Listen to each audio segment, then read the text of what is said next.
안녕하세요 여러분, 세상 돌아보기입니다. 예, 오늘은 24년 5월 27일이고 월요일입니다. 자, 두 번째죠. 정치논평 꼭지로 이번에는 한 말씀 드리려고 해요. 예, 오늘 좀 관심이 가는 내용들이 많이 있네요. 예, 자, 여기 보면은 제가 며칠 전에 한중일 정상회의가 좀 갑작스럽게 열리는 것 같다 이런 말씀 드렸고, 오늘 첫날이죠. 예. 오늘이 가장 주요한 행사가 아닌가 싶은데 여기서 외신이 쭉 떴어요. 그래서 제가 유튜브에 국내 뉴스는 다 차단을 했기 때문에 보지 않고 있어요. 그래서 순수하게 몇 가지 뭐 독일 거, 미국 거, 뭐 이런 거 몇 개 섞어서 봤습니다. 그래서 거기에서 본 느낌을 뉘앙스라고 할까요? 예. 뭐 쭉 관심을 가져왔던 분야이기 때문에 그래서 그 느낌을 좀 전달 드리려고 해요.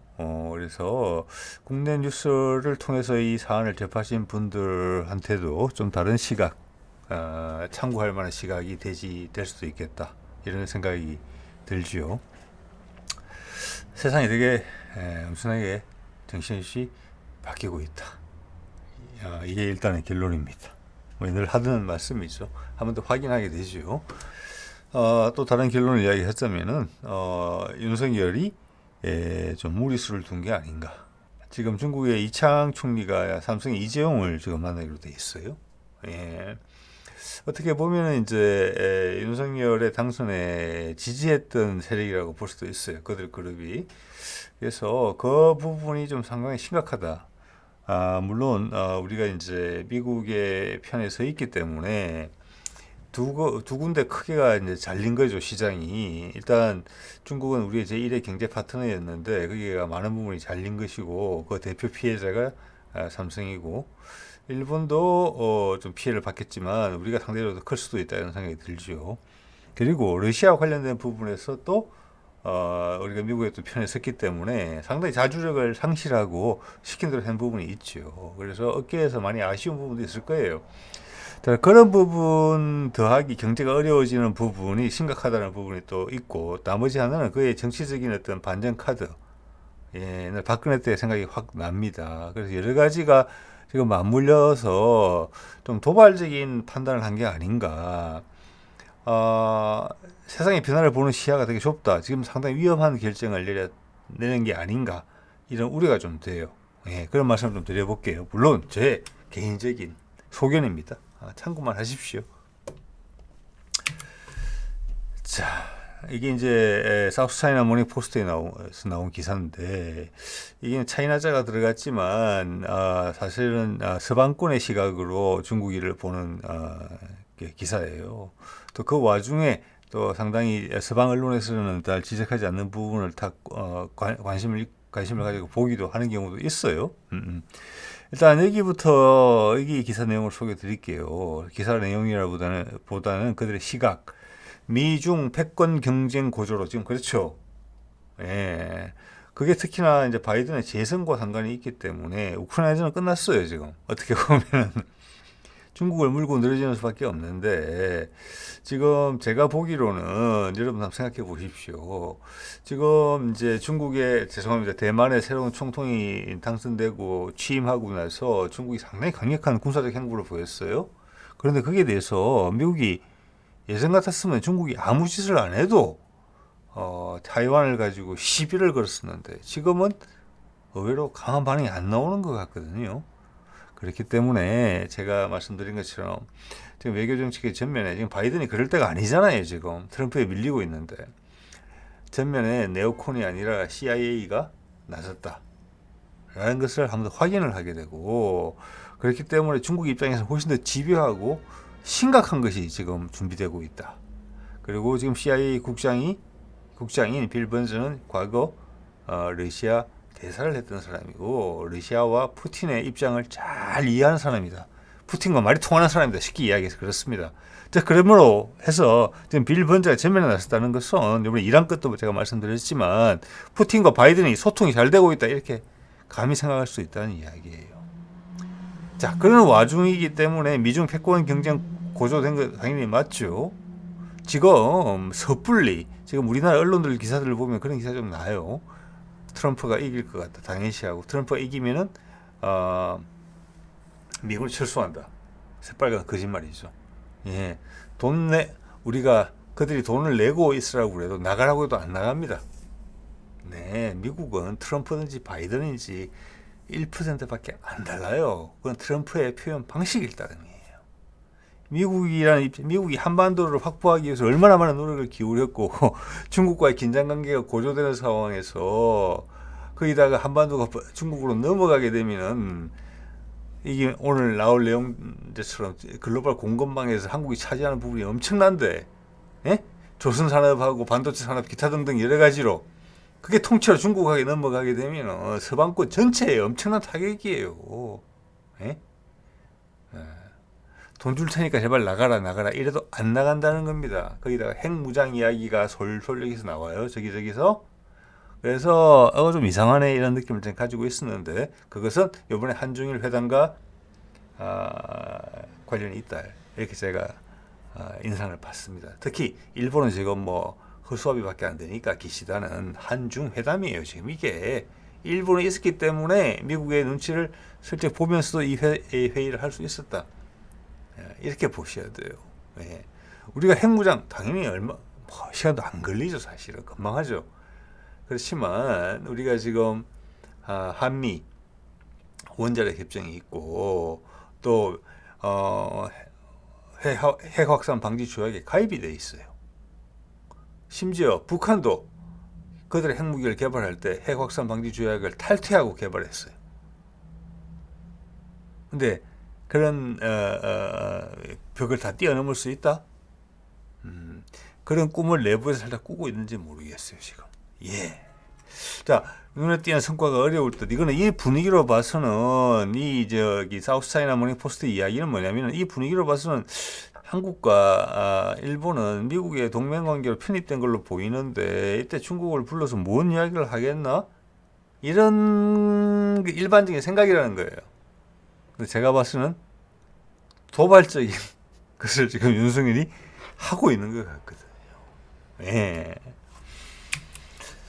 자, 이거 보면 이제 DW 독일 공영방송인데 좀 뭐 독일 방송에 대해서 신뢰는 엄청나게 떨어져 있는 상태입니다. 그들은 노드스트림에 대해서 아무 말도 못하고 또 그것을 누가 했는지에 의문을 제기하는 거예요. 바로 옆 나라인 러시아는 옛날에 독일과 서방 중에서는 제일 친한 나라였습니다. 그래서 메르켈이 푸틴을 믿고 10년간 투자해서 물론 러시아 투자했지만 그 노드스트림 파이프라인이 독일을 통해서 오는 거잖아요. 유럽 전체로. 거기서 독일이 이문을 많이 남깁니다.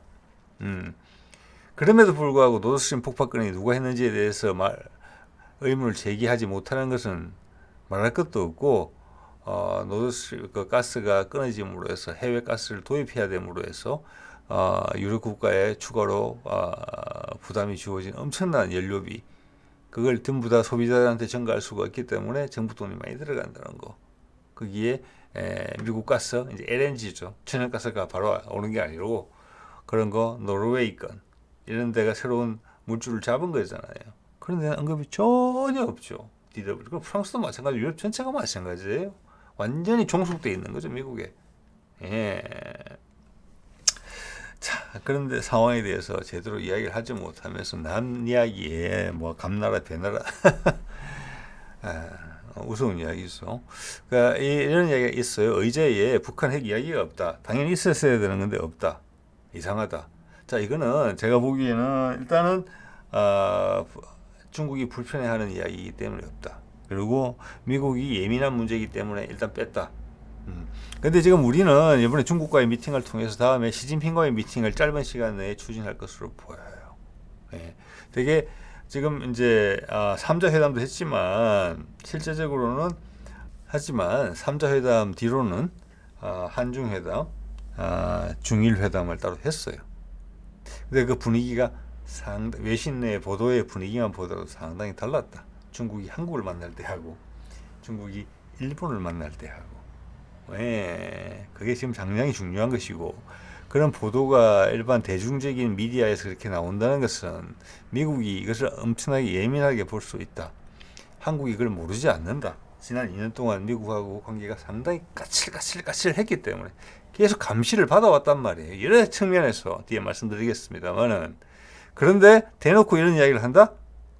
중국하고 되게 친한 척을 한다? 말도 원 차이나 하나의 중국 정책을 지지한다. 당연히 외교적으로 지지하죠. 그렇기 때문에 우리가 대만하고 외교 관계를 끊은 거잖아요.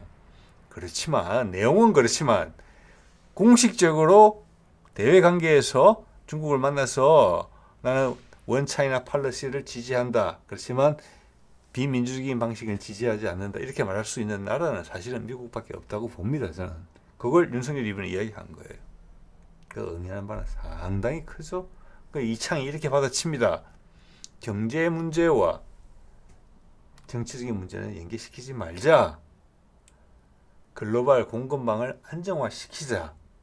그 외에는 미국이 하는 말이었거든요. 중국을 견제할 때 글로벌 공급망을 재편하자. 문재인 때 만나서 했던 이야기 그때 처음 나왔어요. 응? 중국을 고립시키자는 이야기예요. 글로벌 공급망을 안정시킨다는 이야기가 그 이야기였어요. 바이든과 문재인이 이야기할 때는. 이번에 윤석열과 이창이 이야기할 때는 중국을 위해서 글로벌 공급망을 안정시키자. 즉 미국 말로 안 듣겠다. 이런 이야기를 그냥 한 거예요. 저 같은 민간인이 봐도 그런 내용이 파악이 되는데 거기다가 원 차이나 팔러시까지 이야기를 했어요. 이 타이완 문제 이야기 안 했지만 타이완 문제가 지금 초미의 관심사로 올라와 있고 타이완을 뺑뺑뺑 돌면서 포위를 한 상황에서 근데 미국이 왠지 조용한 상황에서 덜컥 이 미끼를 물었단 말이에요. 아, 윤 정부가 엄청나게 시야가 좁구나. 이런 생각이 들지 않을 수가 없다는 것이죠. 기시다는 여기서는 그냥 이 미팅을 성사시키기 위한 하나의 도구로 전락한 상황이에요. 뭐 당연히 예상됐던 이야기를 해줘. 북한 문제부터 말꺼냈죠. 그리고 어제 인공위성을 쏜다고 북한에서 예고를 했다. 어떻게든 막아달라. 이런 이야기를 했죠. 미국의 대리인적인 성격밖에 말 안 했어요. 예. 이 미팅을 한중일이라는 3자의 체제로 3자의 체제의 틀을 갖추는 용으로만 좀 기시다는 활용되고 있어요. 그래서 미국도 대놓고 처음부터 이상하네 라고 생각할 수 없게. 그만큼 윤석열은 지금 급하고 중국도 급하다. 왜? 푸틴이 북한을 오는 이유를 이제 정확하게 알았거든요. 그리고 드러나지는 않지만 CIA의 빌 번저가 등장하면서 하는 여러 가지 압박 카드가 작동되고 있다. 그래서 중국도 지금 강하게 받아치고 있다. 근데 미국이 충분히 예상하고 있는 부분이다. 특히 우리나라 돈으로 뭐 60조, 70조에 달하는 미국 채권을 파는 그런 부분, 거기다가 대만을 군함들로 둘러싸는 그런 행동은 지나치게 자극적이다라고 제가 보이거든요. 과하게 흥분했다라고. 그 빌 번저가 알고 있는 내용이에요. 예상했던 내용이에요. 예, 거기에 윤석열이 지금 겁도 없이 올라타는 이런 분위기가 연출되거든요. 엄청나게 불안하다고 봅니다. 네. 자, 윤석열 이런 이야기를 했어요. 삼국이 합심해서 글로벌 사안에 한 목소리 내자. 작년, 재작년만 해도 캠프 데이비드에 가서 반중 전선에 한미일이 섰잖아요. 미국이 가장 공들인 게 그거잖아요. 바이든이 트럼프가 문재인 정부 때 그리고 뭐 그전 정부 때 가장 힘들었던 게 한국민들의 정서 때문에 일본하고의 삼각연대가 형성이 안 되는 거죠. 일본을 못 믿으니까 한국 사람들이. 예, 그걸 해소했다라고 미국은 자평을 하고 있어요. 예, 그 과정에서 일본의 아쉬워하는 우리가 다 들어줬죠. 근데 내심은 아니다. 제가 그런 말씀 드렸어요. 이거 금방 드러나잖아요. 삼국이 합심해서 글로벌 사안에 한 목소리 내자. 이 말은 뭡니까? 일본은 깍두기잖아요. 어떻게 보면 이제 일본이 3등이에요. 중국 패권에 가서 목소리를 중국 편에 서주겠다 이런 이야기로 해석될 수 있지 않겠습니까? 여러분 생각해 보세요. 일본은 깍두기예요. 근데 한국하고 일본하고 묶어서 미국 편에 묶어놨는데 한국이 이런 이야기 해버리는 거예요. 중국 편에 서겠다고. 그 둘이 힘을 합치면은 일본, 너 미국에 기댈 수 있니? 미국만 믿고 우리 말 거부할 수 있겠니? 이렇게 말하는 거랑 똑같단 말이에요. 이거 미국이 심각하게 받아들이시라고 봅니다. 윤석열이 크게 오판하는 부분이 있는 것 같아요. 바이든이 대통령 안 될 수 있어요. 이번에. 안 될 수 있는데 트럼프가 되더라도 바이든이랑 똑같아요. 바이든보다 더 해요. 어떤 면에서는. 그거 모르고 있는 것 같아요. 예. 그리고 푸틴이 북한을 온다. 푸틴과 미국이 이야기를 하고 있다. 이번에 이란 것도 제가 말씀드렸잖아요. 이란이 그대로 대통령 헬기 추락하자마자 미국에 접촉한 거, 그 구해달라고, 찾아달라고, 우리는 못 찾겠으니까 찾아달라고, 혹시 살아있을지 모르니까 그렇게 전화했겠습니까? 자기들도 몇 시간 만에 찾았잖아요, 그거. 그럴수도 찾을 수 있어요, 아무리 감기에 자욱해도. 그걸 통해서 러시아와 미국이 협의를 했고, 이스라엘의 불장난을, 대응을 어떻게 할 것인지 협의를 한 것이죠. 그런 걸 전혀 모른다고 저는 봅니다, 지금 윤석열 정부가. 그만큼 궁지에 몰렸다, 이렇게 봐요. 거기다가 덧붙여 중국까지 궁지에 몰렸다. 지난번에도 이 주제에 대해서 그렇게 말씀을 드렸습니다만 오늘 이 내용들을 보면서 한 번 더 확인을 하게 됩니다. 예. 자, 이창 이런 이야기 했어요. 한국 중국과 협력해야. 예. 여기가 일본에 대해서는 상당히 뭐랄까 날카로운 이야기를 한 것 같아요. 저기 뭐 후쿠시마 뭐 그 핵 오염수 배출 등에 관련해서 한국과는 분위기가 화기애애했다. 이게 미국의 블룸버그 TV에서도 그런 분위기가 느껴지고 사우스 차이나 모닝 포스트에서도 그게 느껴져요. 그러면 미국 정부 기관이 어떻게 이걸 접수했겠습니까? 네. 거기서 우리 윤석열은 하나의 중국 정책을 지지한다. 이 상황에 이 이야기 할 게 아니죠. 절대로. 이 이야기는 미국만이 할 수 있는 거예요. 우리가 대만과의 외교 관계를 단절한 것도 우리가 그러고 싶어서 그랬던 게 아니라 미국이 그렇게 했기 때문에 따라 들어간 거잖아요. 미국 패권 시대에서 미국만이 중국의 하나의 중국 정책에 대해서 말을 할 수 있는 권한이 있어요. 나머지는 따라가야 돼요. 근데 거기에 자기 목소리를 냈다? 이거가 상징하는 바는 크다고 봅니다. 이창현 하면 기분 좋았을 거라고 봅니다. 즉, 윤석열은 그리고 글로벌하게 그럴 수 있어요. 충분히. 그런데 되게 만화 같은 상상이긴 한데 한국이 캐스팅부터가 있다. 내가 중국을 가느냐, 내가 미국을 선택하느냐에 따라서 패권 구도가 달라질 수 있다. 이런 생각을 하는 분위기가 있다라고 생각을 합니다. 그 과정에서 러시아가 좀 많이 배제된 것 같아요. 아니면 러시아를 아주 쉽게 생각하거나. 푸틴은 그렇게 만만치 않습니다. 절대로. 예. 자, 그래서 이창이 이런 이야기를 또 해요. 아까 앞서 말씀드린 내용이죠. 경제 현안을 정치화하지 말자. 글로벌 공급망 안정화. 이게 옛날 바이든이 했던 이야기예요. 바이든이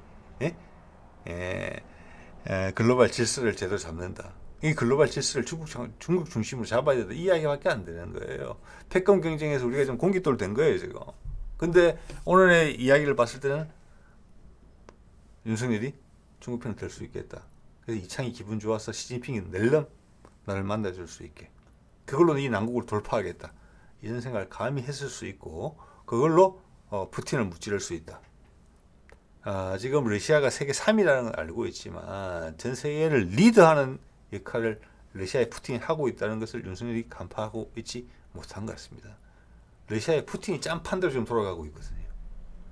그 판대로 오해하고 격하게 행동해서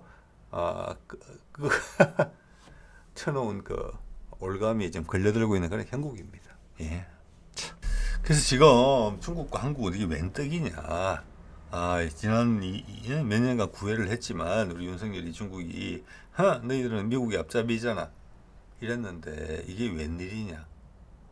예, 그만큼 중국은 내부적인 우리는 잘 모르겠지만 내부적인 위기를 느끼고 있고 푸틴의 행보에 대해서 의미를 알고 있어요. 중국 우리보다 하나 더 많이 알고 있어요.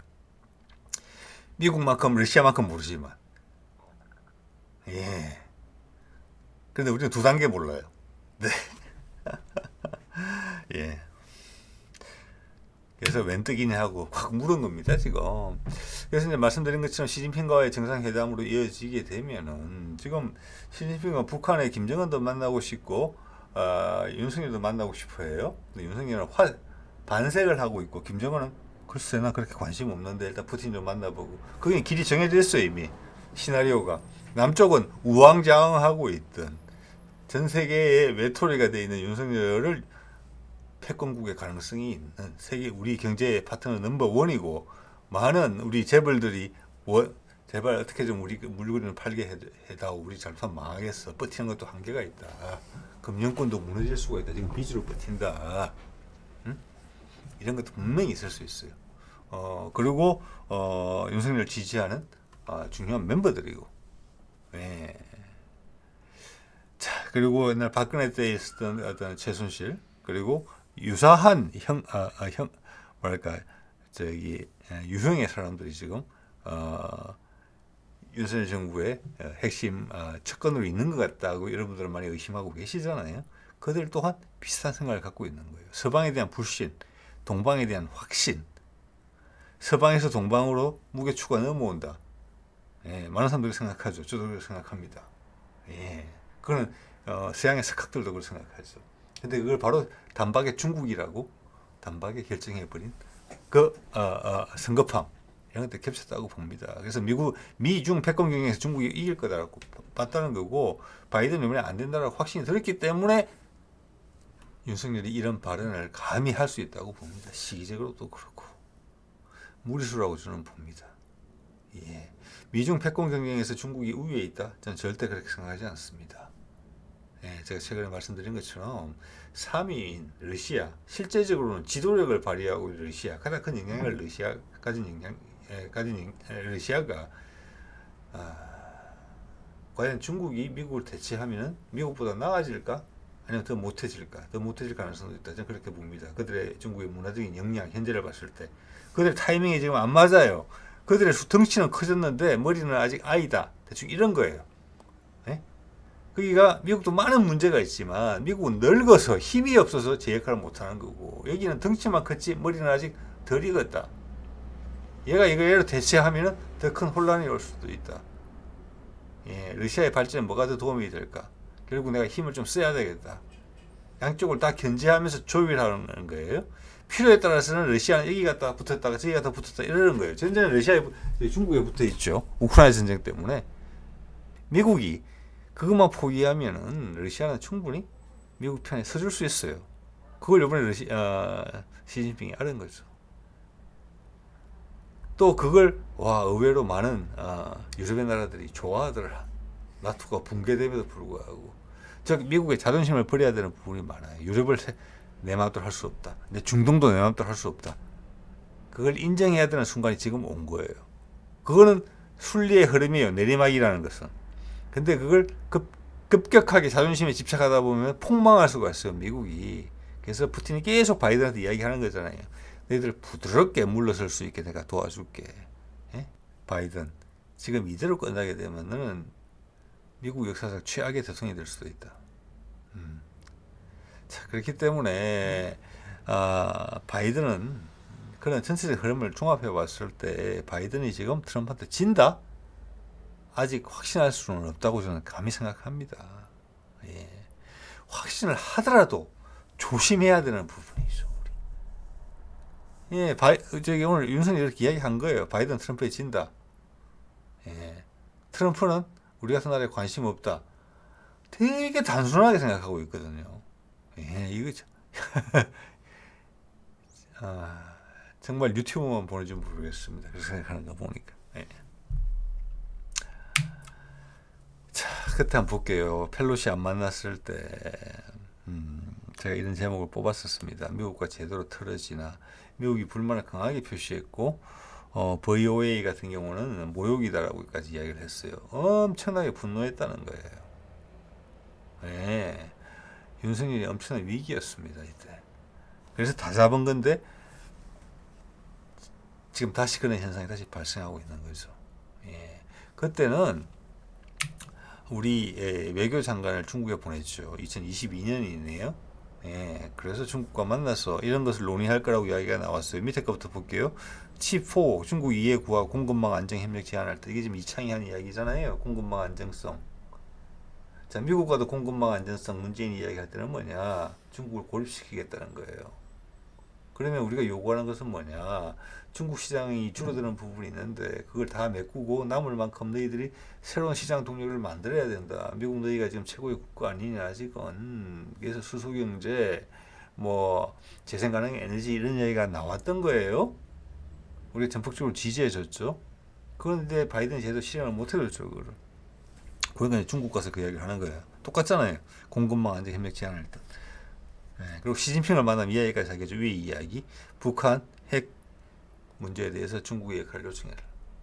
즉, 이 큰 그림이 뭐냐면은 한반도가 지금 남북이 패키지가 이미 되고 있어요. 세상 흐름이에요, 그게. 남북이 패키지가 되고 있어요. 근데 한 몸으로 가야 돼요. 이게 통일이 어떤 식으로든지 임박했음을 이야기를 하고 있다고 봅니다. 미국이 보더라도 한반도는 남북이 하나의 패키지고, 중국이 보더라도 남북은 하나의 패키지고, 심지어 윤석열도 그렇게 이야기하고 있는 거예요. 이 캐스팅 보트가 중국 편에 쓸 것이냐, 미국 편에 쓸 것이냐. 미국이 절대 안 놓친다고 봅니다. 왜냐하면 문재인 때 우리가 국방력 엄청나게 강화했죠. 그 이유는 뭡니까? 한반도가 통일이 됐을 때 미국이 어떤 이유로 우리를 버리더라도 우리 혼자 중국을 막아설 수 있을 정도의 군사력을 보유하겠다. 그래서 미국도 없는 극초음속 미사일 우리가 개발한 거고, 미국도 거기에 호응을 했기 때문에 우리 미사일 사거리 제한 해제하고 고체 연료 우주용으로 쓰는데 동의했고, 그 다음은 아마 핵 추진 잠수함 이런 식으로 갔을 거예요. 그래서 냉정하게 이야기하자면은 세계 3, 4위권의 군사력을 가지고 있어요. 거기다가 북한까지 합치면 그게 미국 계산에 들어있는 거예요. 북한까지 합치면은 우열을 세계 1, 2, 3위 내에 우열을 따지기 어려울 정도의 접전이 될 정도의 군사력을 가진 나라가 돼요. 지금 우리나라가. 미국이 그걸 모르겠습니까? 중국보다 더 잘 알아요. 왜?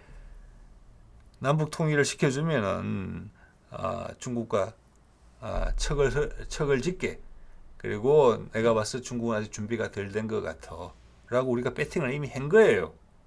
문재인 때. 미국이 잘 알죠. 그래서. 예. 그런데 그렇게 살찌워 놨는데 한국이라는 나라를 국방력이라는 관점에서 그걸 윤석열이 등장해 가지고 중국으로 탁 갖다 준다? 이때는 박근혜 때보다 분노가 몇 배는 더 하죠. 박근혜 때 바이든이 그때도 부통령이었어요. 지금 대통령이에요. 예. 그리고 자기의 실수로 인해서 이런 일이 벌어지게 됐다는 것을 자연히 알고 있고, 이것이 또 자기의 재선과 연결되어 있다는 걸 알고 있기 때문에 이거는 엄청나게 예민한 문제입니다. 오히려 미국이 내일 어떤 반응이 나올지 모르겠지만 이거 모든 정보 라인을 통해서 이 실상을 파악하고 있을 거라고 봅니다. 예. 중국이 이걸 덥석 물은 것은 중국도 엄청나게 급하다는 거예요. 자, 이게 뭡니까? 다 관성, 자기 자신의 관성의 이유가 있어요. 그 관성대로 움직이고 있어요. 이게 흐름이라는 겁니다. 운명이라는 거고 어쩔 수 없다는 거예요. 예. 근데 이렇게 되면은 푸틴의 제안을 미국이 점점 더 심사숙고하게 돼요. 긍정적으로. 예, 이거 참 대단한 분위기라고 봅니다. 자, 그때 이런 행보를 보이니까 그때도 도발적이었죠. 지금은 도발적입니다. 그렇죠. 예. 그때 이런 문제가 바로 불거집니다. 한동훈 처가 의대 논문 조사를 착수한다. 예, 그때 한동훈은 미국 출장 가고 연세대학에서. 예.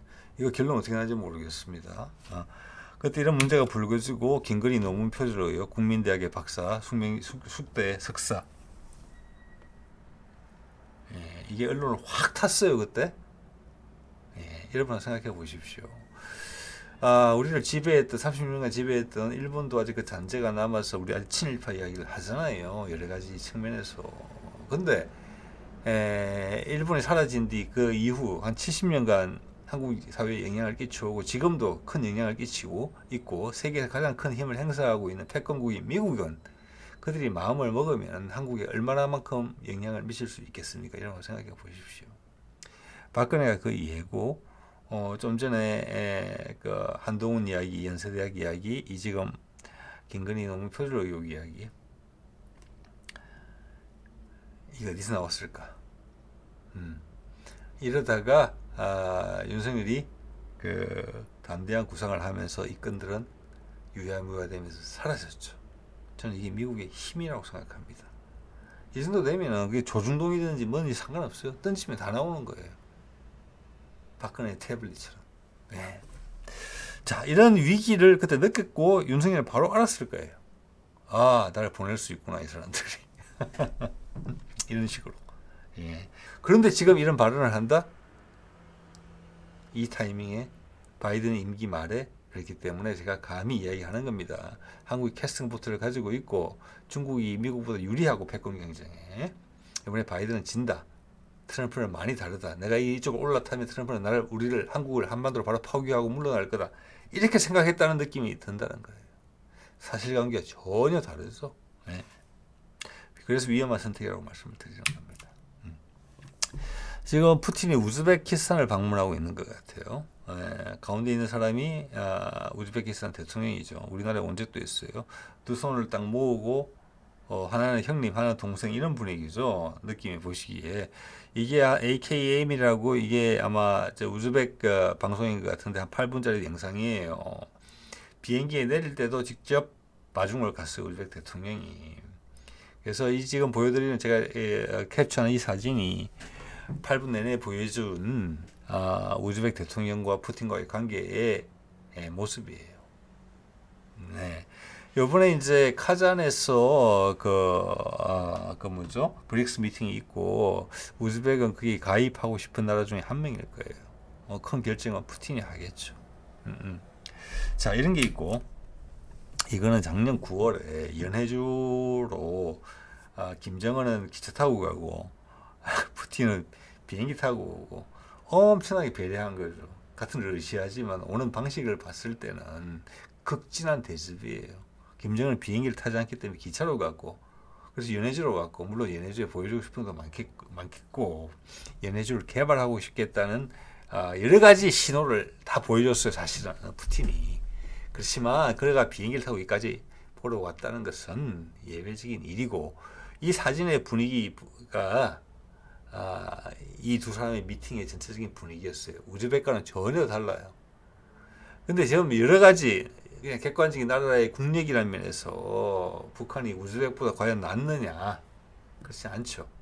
그렇지만 가능성이라는 부분에서는 우즈벡보다 훨씬 더 대단하다는 것이 이 사진을 보여주고 있습니다. 주변에 푸틴을 보조하는 그 척건들조차 계속 이 비디오를 보게 되면은 왜 저렇게 김정은한테 극진하게 대접하지? 의아하다. 왼쪽 손 얼굴 보이시죠? 이런 게 느껴져요. 예, 배팅을 크게 한 거예요.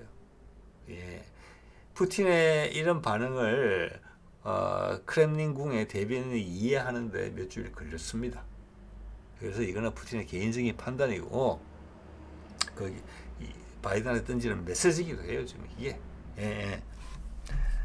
자, 그 와중에 지금 윤석열이 되게 어떻게 보면 모험수를 뜬 거거든요. 전체적인 그림을 파악하지 못한 상태에서.